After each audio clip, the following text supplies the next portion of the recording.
السلام علیکم ورحمۃ اللہ وبرکاتہ۔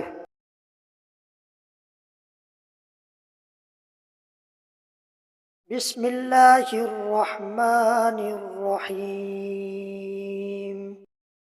حضرت ابو ہریرہ رضی اللہ تعالی عنہ نے بیان کیا کہ رسول اللہ صلی اللہ علیہ وآلہ وسلم نے فرمایا کہ ایک شخص نے بنی اسرائیل میں سے کہا کہ مجھے ضرور صدقہ آج رات دینا ہے، چنانچہ وہ اپنا صدقہ لے کر نکلا اور ناواقفی سے ایک چور کے ہاتھ میں رکھ دیا۔ صبح ہوئی تو لوگوں نے کہنا شروع کیا کہ آج رات کسی نے چور کو صدقہ دے دیا۔ اس شخص نے کہا، اے اللہ، تمام تعریفیں تیرے ہی لیے ہیں، آج رات میں پھر ضرور صدقہ کروں گا۔ چنانچہ وہ دوبارہ صدقہ لے کر نکلا اور اس مرتبہ ایک فحشہ کے ہاتھ میں دے دیا۔ جب صبح ہوئی تو پھر لوگوں میں چرچا ہوا کہ آج رات کسی نے فحشہ عورت کو صدقہ دے دیا۔ اس شخص نے کہا، اے اللہ، تمام تعریفیں تیرے ہی لیے ہیں، میں زانیہ کو اپنا صدقہ دے آیا۔ اچھا، آج رات پھر ضرور صدقہ نکالوں گا۔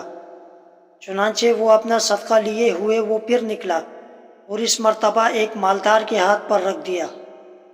صبح ہوئی تو لوگوں کی زبان پر ذکر تھا کہ ایک مالدار کو کسی نے صدقہ دے دیا۔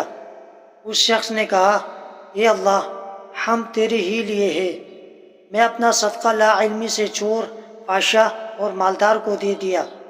اللہ تعالیٰ کی طرف سے بتایا گیا کہ جہاں تک چور کے ہاتھ میں صدقہ چلے جانے کا سوال ہے تو اس میں اس کا امکان ہے کہ وہ چوری سے رک جائے۔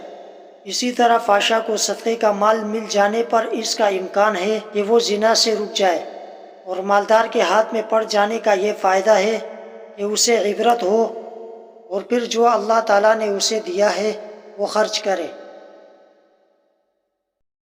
حضرت ابو ہریرہ رضی اللہ تعالی عنہ نے بیان کیا کہ نبی کریم صلی اللہ علیہ وآلہ وسلم نے فرمایا، بہترین خیرات وہ ہے جس کے دینے کے بعد آدمی مالدار رہے، پھر صدقہ پہلے انہیں دو جو تمہارے زیر پرورش ہے۔